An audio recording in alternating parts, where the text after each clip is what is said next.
department.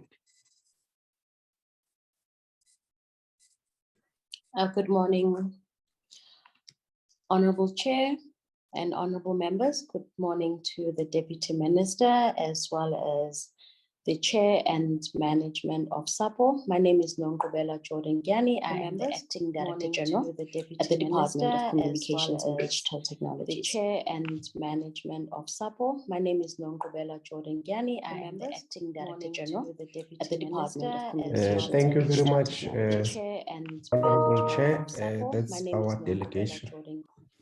Thank you very much, Deputy Minister. Right, maybe before we get going, can we just get an explanation as to why the 2021 annual report has not been submitted, tabled rather, and then we will get going with Honorable Lees on his focus area.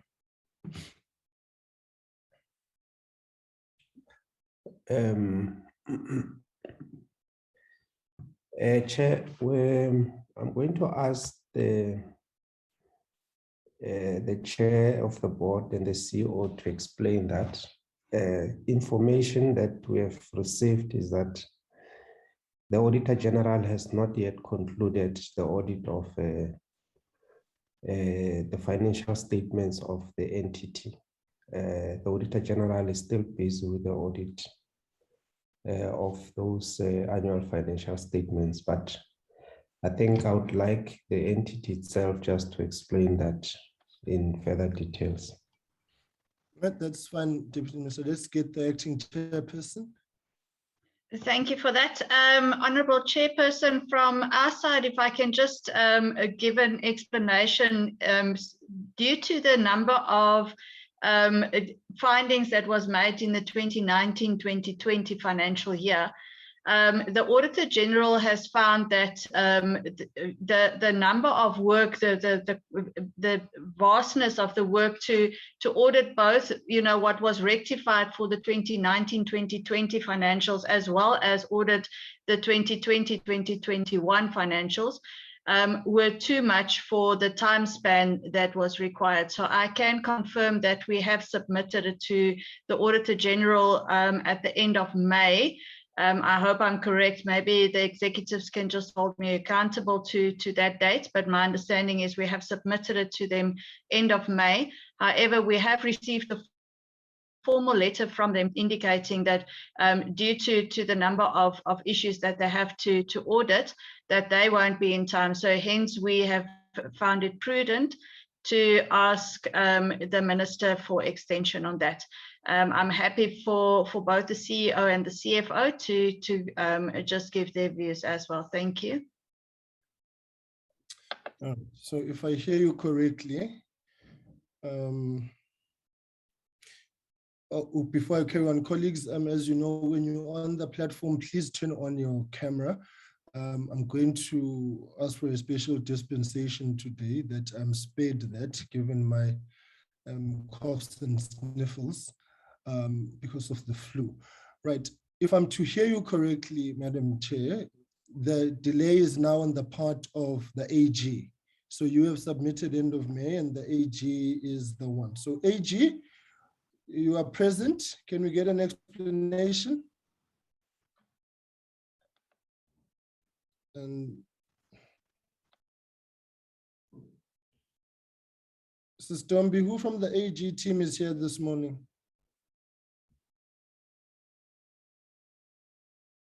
I'm checking that, Chairperson. Okay, because ordinarily they should be here as a standard with all our meetings.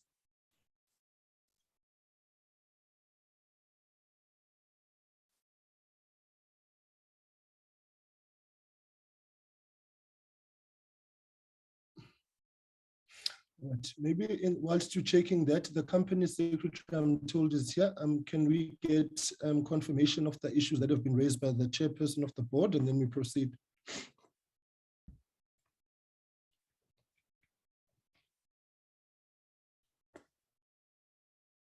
Company secretary. Good morning, honorable members. Chairperson, I was just acknowledging my attendance. It was not mentioned in the introduction. I therefore put a note in the group, honorable Chairperson. Thank you. Okay. Sistombi, are you winning with AG? No, not yet, Chairperson. That's fine. Let's flag that matter then. Whilst you get them online, they ordinarily should be here, as is our standard operating procedure. All right, CEO. Chair, there's a hand of. Yes, okay. the CEO. Yes. Yeah. Thank you. Yes, CEO. Honorable Chair. Yes, what has been said is correct, both by the Deputy and the Acting Chair, but I think we need to add that we also have asked formally that the audit be delayed because we are dealing with issues of going concern. So then that is the full picture. Yes, they took slightly longer than they would have. We did submit on time on the 31st of May. But also they also did ask for an extension, I think until September, but we also had asked for an extension purely because we wanted to finalize the issues that we had around our going concern. That would be the full picture, person. Thank you. All right, so my understanding is then that AG most likely would have completed the work and the extension is now at your behest. Person, because they still haven't finished at this point. But yes, I think technically you could say that because we did ask them, but also they haven't finalized. So it's a bit of both. So how long is this extension that you have asked for? We did ask for an extension until February, Chair, so that we can make sure that everything is done. But we are hoping that we would be finalized long before then. But we wanted to give ourselves some time so that there's no rush. So that there's no rush. I'm not sure how that sits. Okay, that's fine. Chair. Okay, Honorable DM, just a second. Let me get Honorable Hadebe to just come in. Colleagues, can you just clear the woods on this one, and then Honorable Lise will get going. And Sister Omi, please get AG on the line. Right, Honorable Hadebe, and then the DM. No, thanks, Chair. I have a very unstable network, so please, apologies for not switching on my video. No, that's fine. Just for clarity, Chair, if you submitted on time, it therefore means the delay is not on your side. Now you're coming on and saying you've also asked for extension. What then means, from where I'm sitting, is that there are certain issues that you have not completely submitted. Is that correct? What is it from your side that is outstanding that you did not submit that requires extension? I hear the part of the going concern, so that we are not sitting in this meeting thinking the delay is with the Auditor General. What have you not submitted that needed a request for extension from your side, CEO? Thank you. Yeah, okay, let's get the let's get that DM, let's get a response to that and from the CEO. Thank you, Honorable Chair. I'm going to ask the CFO to respond to that question. Thank you. Thank you, Chairperson. I think from SAPO side, we have submitted the financial as the chair of the board indicated by 31st May. So from our side, from a SAPO side, we have submitted all information. The request for the extension was just to address the going concern matter in terms of financial assistance, because if we get financial assistance, that will improve the outlook in terms of the going concern, Chairperson. Thank you.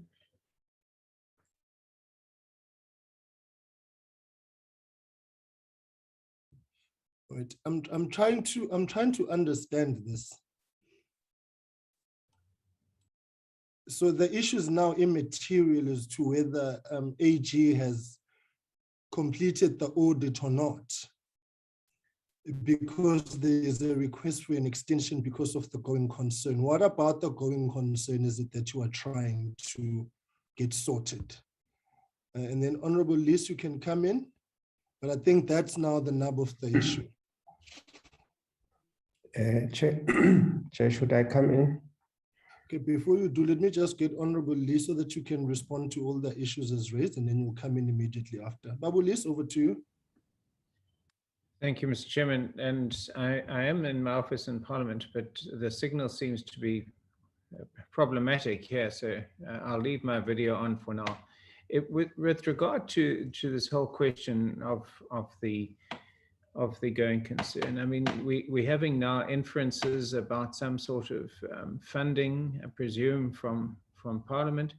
We've just had the MTBPS.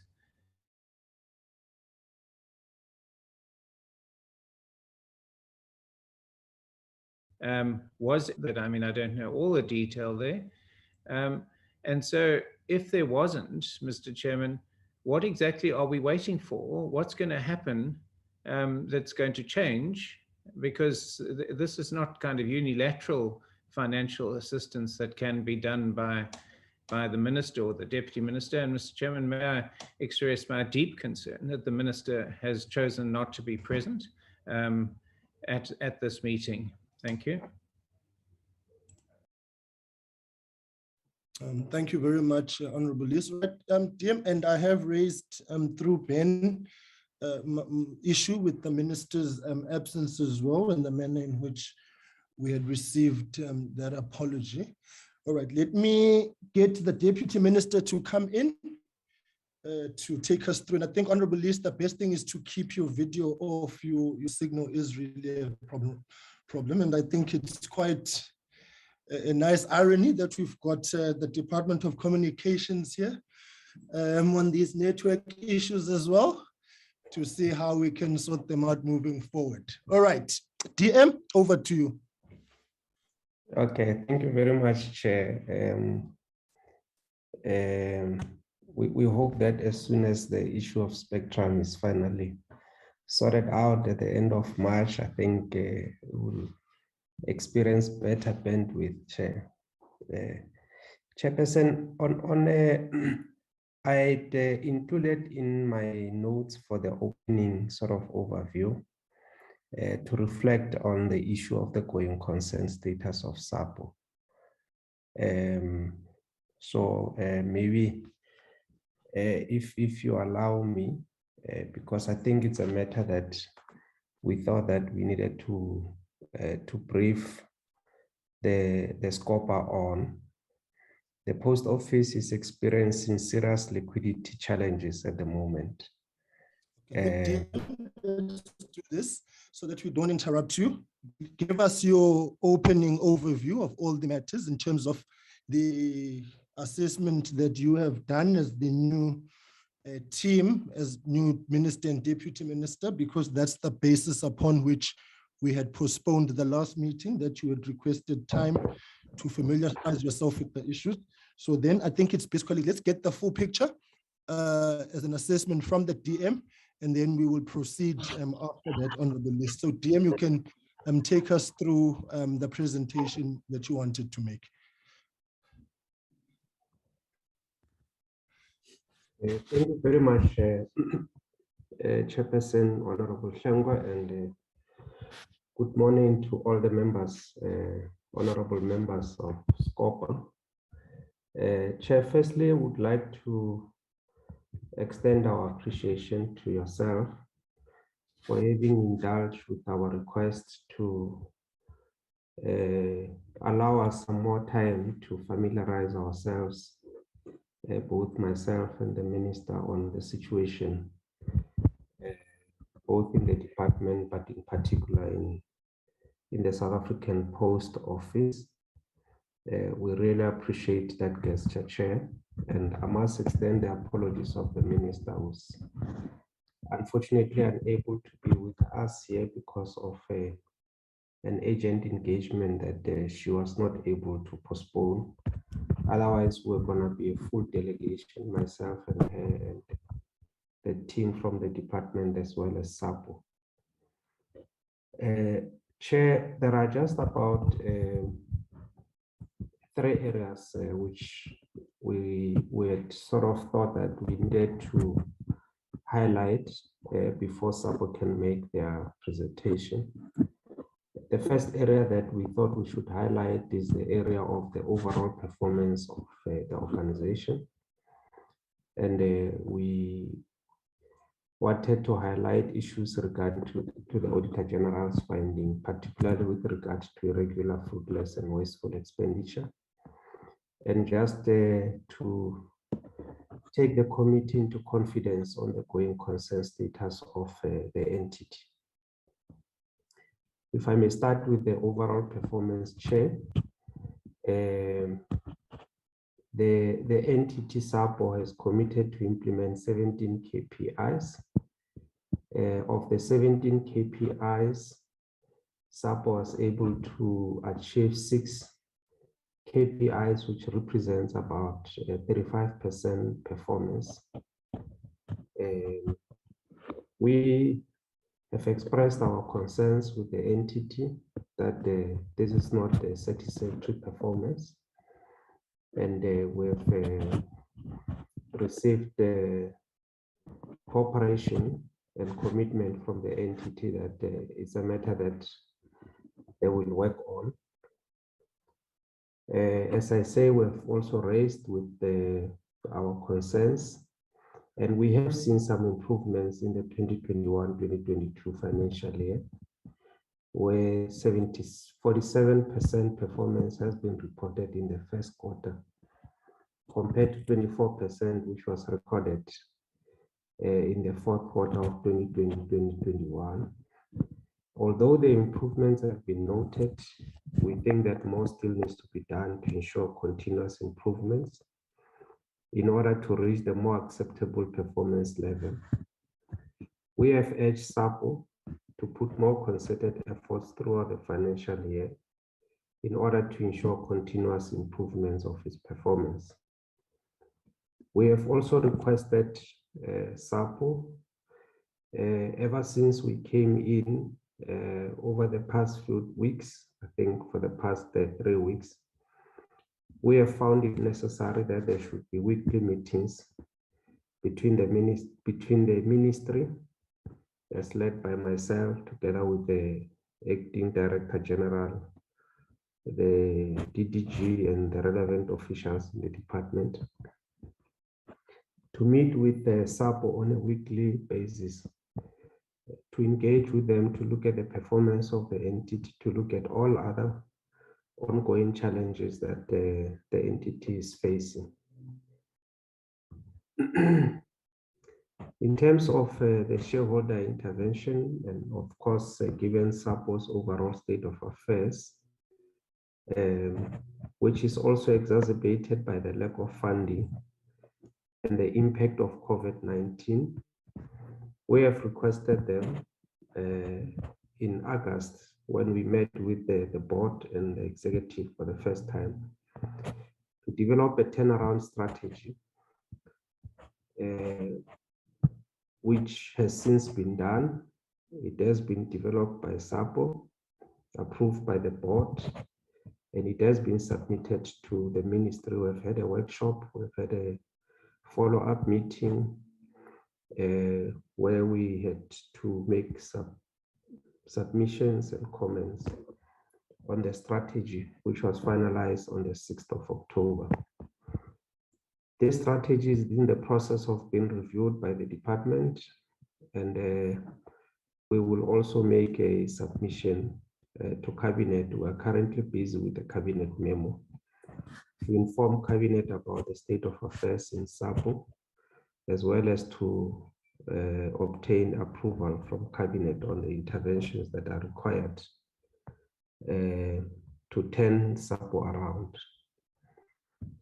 On the issue of the Auditor General's finding, Chair, the 2019-2020 financial year, as done by the Auditor General, concluded by the end of March, the SAPO Group recorded an overall total of 199.3 million in irregular expenditure, which is comprised of 198.5 for the post office company and 775,068 for the DOSEX subsidiary. The entity has also outlined as part of its presentation that will be made today the various interventions that will be made to reduce the occurrence of the irregular expenditure. We must state here, Chair, that as a ministry, we are not satisfied with the level of progress and agency in addressing the audit findings, including the irregular, fruitless, and wasteful expenditure that has been recorded. We have engaged with the entity, as I said several times. The last of these engagements was yesterday, and we have requested them to adequately demonstrate that the issues that require to be investigated have been properly investigated, corrective actions and consequence management actions are determined and implemented as required. We have put mechanism in place going forward that will allow SAPO to provide regular updates and submit reports to the department and the ministry of detailed accounts of how the issues raised in respect of each irregular and fruitless expenditure have been investigated, including the evidence thereof. This information, including regular updates on corrective actions and consequence management, is quite key for us to be able to monitor the progress that has been made by the entity to address these concerns. As I've indicated, regular meetings are held and will continue to be held with SAPO on a weekly basis to ensure that there is continuous progress reporting on the resolution of the audit finding. We would also like to reiterate the request that we've made to the board of SAPO to exercise more stringent oversight to ensure that all relevant executives and business unit managers are held accountable, and also that the required interventions are done timelessly to ensure that there is a sense of agency that is required to deal with the matters. We do not agree, Chair, that nobody is held accountable for the fruitless and wasteful expenditure as well as irregular expenditure as indicated in the reports, and we have put our concerns across to the entity. We're engaging with them. We have requested that going forward, there must be detailed investigations on all the areas which have been identified as constituting irregular expenditure. And that there must be sufficient control measures put in place, especially in the supply chain environment, and that business unit managers are held accountable for instances which, or for actions which leads to irregular expenditure. And that we are insisting that there must be consequence management. Those who are responsible for instances that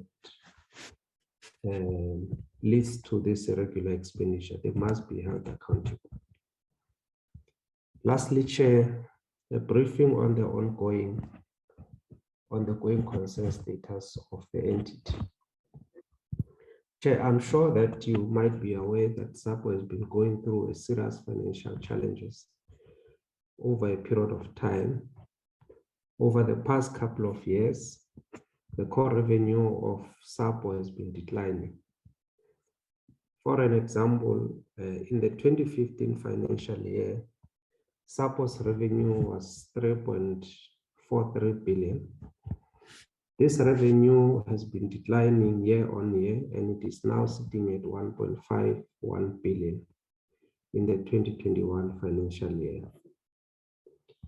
In terms of the strategy document that has been prepared by SAPO that is called Building the SAPO of Tomorrow, the document attributes the state of affairs to a number of developments, which includes customer attrition, the limited capital investment and lack of technology upgrades, the leadership instability which led to the entity being placed under administration some years back, I think it was in 2015, the post-bank divestment without equity compensation, the digital communication platforms which are substituting physical letter mail, which results in declining volumes in letter post, driving revenue downwards.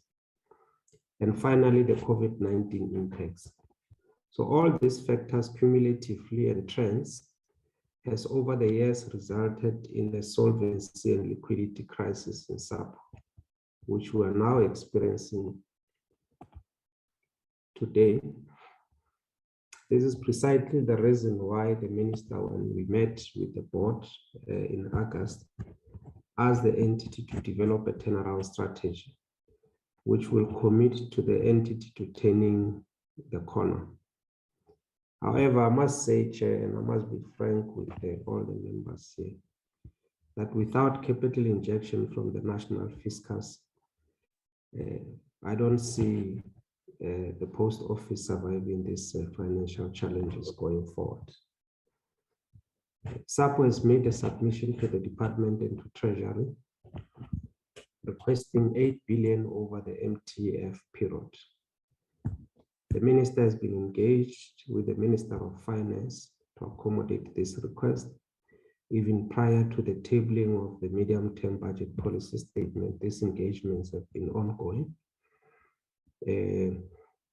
Unfortunately, Chair, we were hoping to receive an allocation from Treasury during the last week's presentation of the MTBPS, which unfortunately did not come through, as we all have been listening to the minister saying that this is tough love. We're waiting to get, and we've requested an allocation of about 1.8 billion for now during this adjustment, and then over the MTF, an allocation that the entity has been discussing with the National Treasury. And part of the reason that the audit of the annual financial statements were not concluded was precisely to address the going concern status, because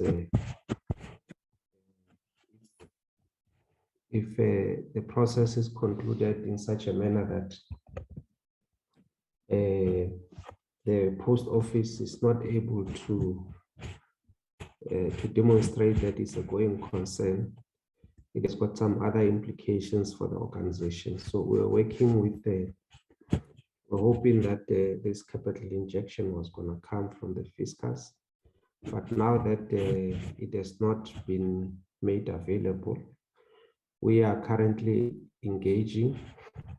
We have requested that SAPO and the department must meet as a matter of urgency to identify areas which requires urgent intervention, so that we can once more approach Treasury again to see if we can do some reprioritization in the meantime, waiting for the budget to be tabled in February next year.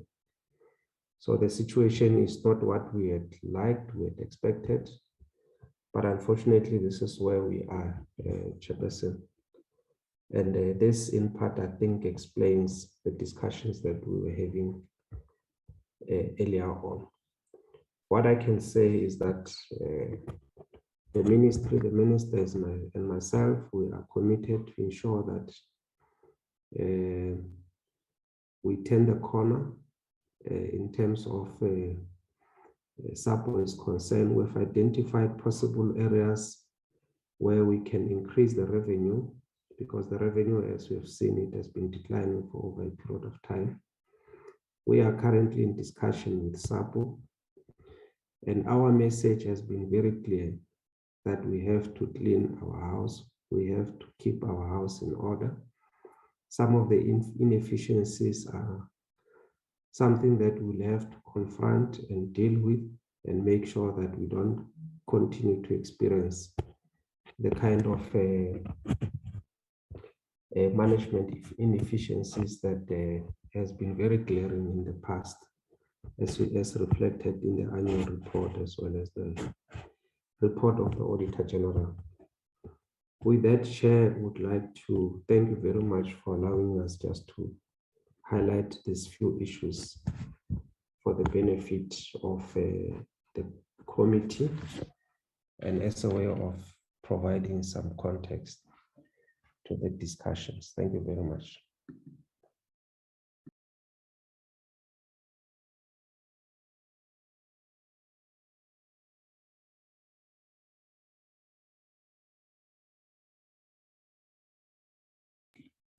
Chair, I'm done. It's over to you. I don't know whether you can hear me.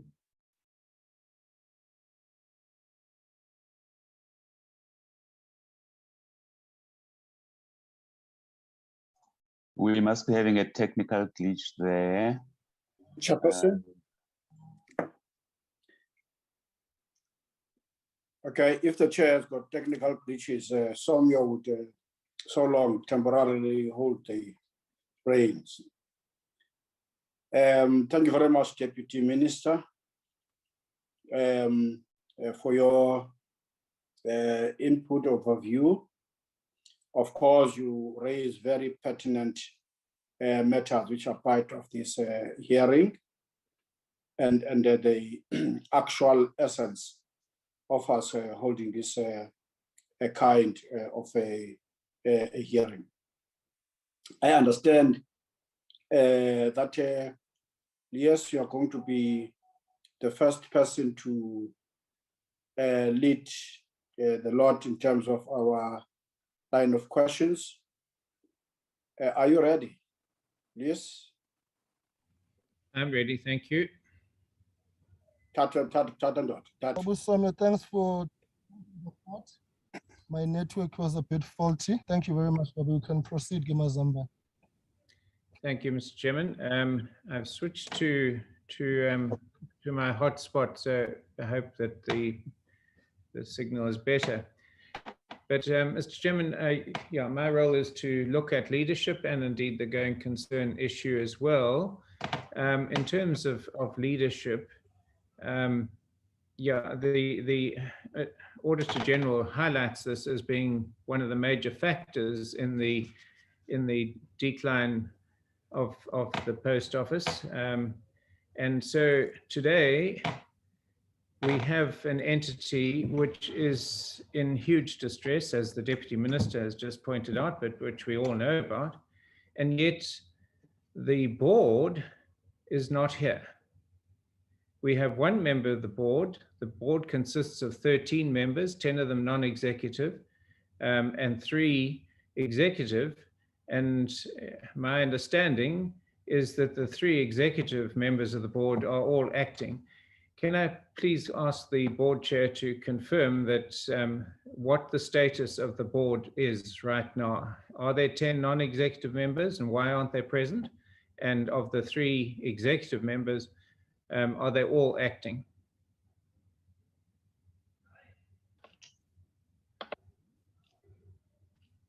Chairperson, through you, if I may come in and answer. Please do. Madam Chair, what we're going to do is Honorable Lise is now handling this section, so I won't come in. As he poses a question, please provide a response as time management as well. Thank you. Honorable Lee, so yeah, on your first question, if I may answer, the CEO is actually a permanent appointee. So the CEO is permanent, and indeed the COO as well as the CFO is in acting positions. In terms of the CFO, the board has appointed someone who has unfortunately after 3 months decided to resign. And we are embarking on another process to find a new CFO. So if with regards to that, in terms of your question with regards to the board not being in attendance, we were advised that the board in its entirety is not required. Just my presence would be required, if I can state that. Thank you. Thank you very much. So is the board a complete board? Are there 10 non-executive members? The board is a complete board. I must say I haven't counted, but company secretary, maybe you can assist with that. I think we are 10 members. Company secretary, can you maybe confirm? Chairperson, members, I can confirm that there's 9 non-executive directors with 1 vacancy. Thank you very much. And the vacancy is the result of the former chairperson who left the board. Thank you, chair members. Thank you. And so, board chair, you say the CFO resigned after 3 months. What were the reasons given for that resignation, please? So the reasons were given as being personal and due to his health. That's basically what was given. Okay, so the board is now looking for a taxpayer bailout, essentially, at a time when there's an explosion of parcel post and private enterprise has done incredibly well over this lockdown that we've had, and yet the post office hasn't capitalized on this. We hear from the Deputy Minister lots of talk about what is going to happen. May I suggest, Mr. Chairman, that the sudden weekly meetings that have started 3 weeks ago were probably in an attempt to possibly in an attempt to prepare for this meeting of SCOPA. So if it hadn't been for a SCOPA meeting, I wonder what would have happened. But anyway, that's just my supposition. So what are the plans to capitalize on this massive explosion in parcel post? Take a lot. All these people are using private carriers. I live in Ladysmith and KZN. I can order something from a supplier, or let's say Take a Lot, today, and tomorrow it's delivered to me. Why is the post office not capitalizing on this?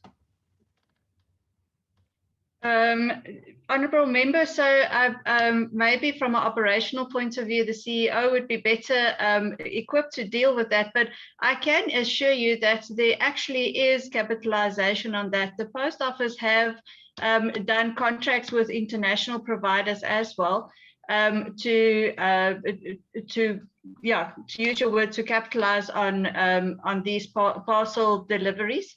And I know that there's also a plan with regards to the sales team to ensure that they are, engaging with these entities to make sure that SAPO plays a role as well.